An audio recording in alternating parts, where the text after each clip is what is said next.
Vores jord er i fare for at blive ødelagt, men vi lukker øjnene for en af hovedfaktorerne.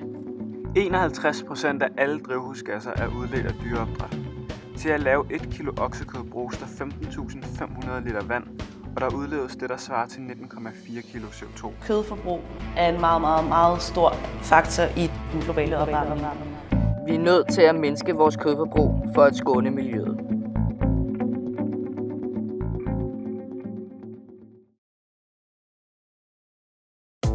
Vi vil undersøge, hvor oplyste folk er omkring, hvad produktionen af kød gør for vores miljø. Vi vil undersøge, hvad man kan gøre for at mindske danskernes forbrug af kød, både fra regeringens side og fra udbydernes side. Vi vil undersøge, hvor meget det vil gavne miljøet, hvis bare danskerne nedsætter deres forbrug, og om det overhovedet kan betale sig miljømæssigt.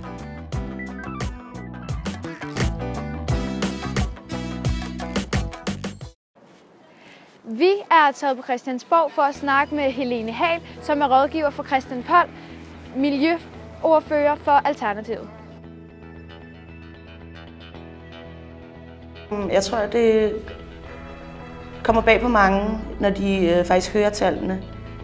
Det er lidt noget andet i forhold til, du ved godt, at en benzinbil ikke er det bedste, og det ville være bedre, hvis vi alle sammen kørte i elbiler. Men der er ligesom en sådan meget personlig barriere, man skal overskride, når man skal begynde at tale om at spise kød.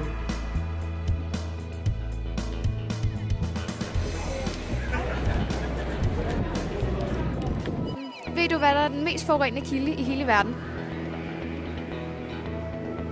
Jeg tror ikke, vi ved det. Er det ikke det? Der er vi lidt lost, tror jeg. Er det Nej, gæt. biler? CO2-dampe, der går ud, eller hvad det nu hedder. Eller plastikken, det ved jeg ikke. Okay, så danskerne ved ikke så meget om forurening. Men hvad kan man gøre for at hjælpe folk i den rigtige retning? Oplysning er jo altid et sted at starte. Men problemet er jo måske også lidt, at der er mange, der føler, at økologiske grøntsager er for dyre. Så hvis man nu for eksempel satte en højere afgift på kød, sådan så man ikke... I dag betaler man jo egentlig ikke den reelle pris for kød, fordi at hvis du også regnede ind, hvad det koster i forhold til miljø og klima, så ville det jo faktisk være meget dyrere. Altså hvis man kalder det eksternaliteterne. Hvis du indregner det i prisen, så vil det være meget dyrere. Og det er ikke fordi, at vi vil gøre det dyrere, vi vil bare gerne have, at man betaler det reelt har kostet.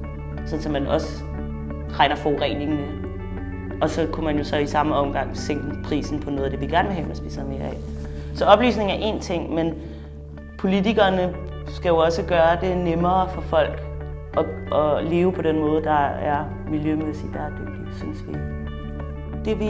Det vi også tænker på, det er, at vi siger ikke en kødfri dag.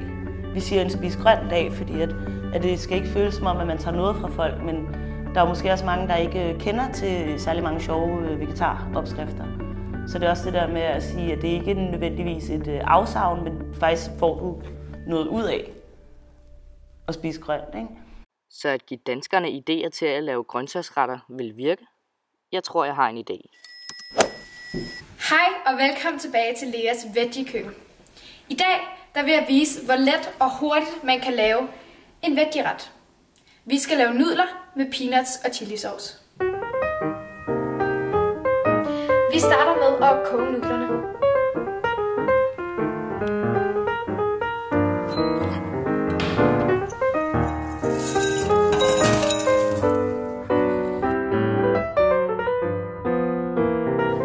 Og mens det står og koger, så går vi hen og skærer grøntsagerne.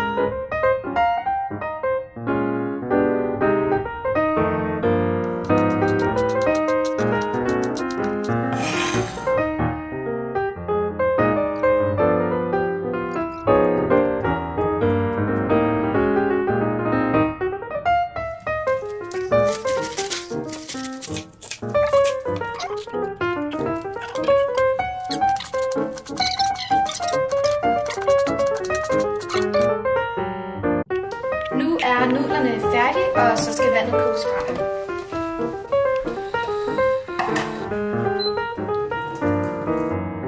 Nu er det blevet tid til at stege vores grøntsager.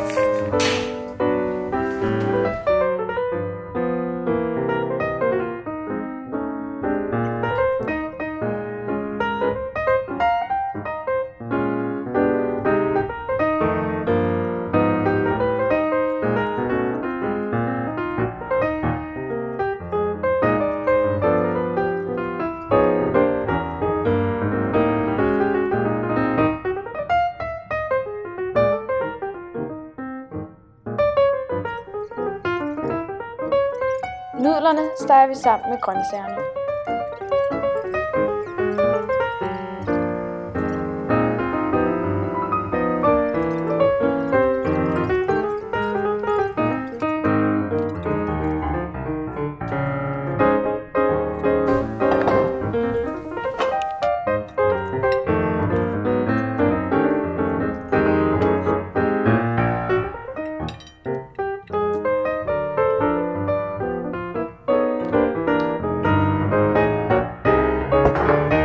Og så er den ged barberet.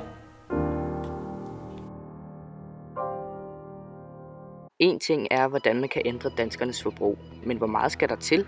Jeg spiser kød hver dag praktisk talt, ja. Kunne du finde på at få en vegetardag om ugen? Nej, det kunne jeg ikke. Jeg er en stor kødelsker.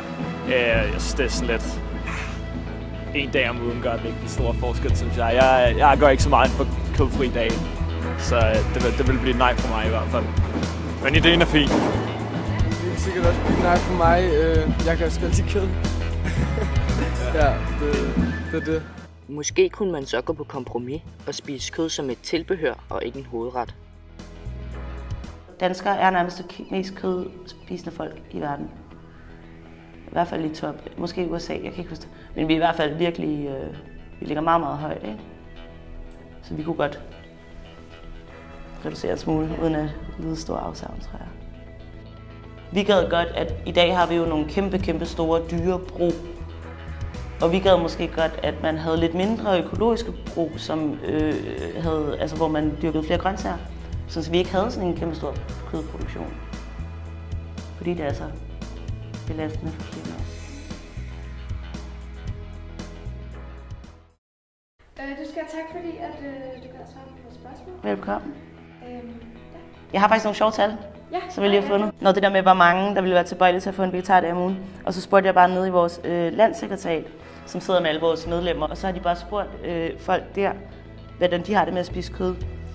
Og så siger de, og det her det er jo så kun for Alternativets medlemmer, ikke? Og der er 28%, der spiser mindre kød, efter de er blevet medlem af Alternativet. Men det er jo nok bare fordi, at vi i vores medlemsbreve og på vores Facebook og sådan noget, fortæller meget om kødforbrug, og så bliver folk opmærksom på det, og så holder de af sig selv op med at spise så meget kød. Ikke? Danmark går nok ikke en 100% kødfri fremtid i møde. Men må ikke der er håb for, at vi alligevel nedsætter vores forbrug?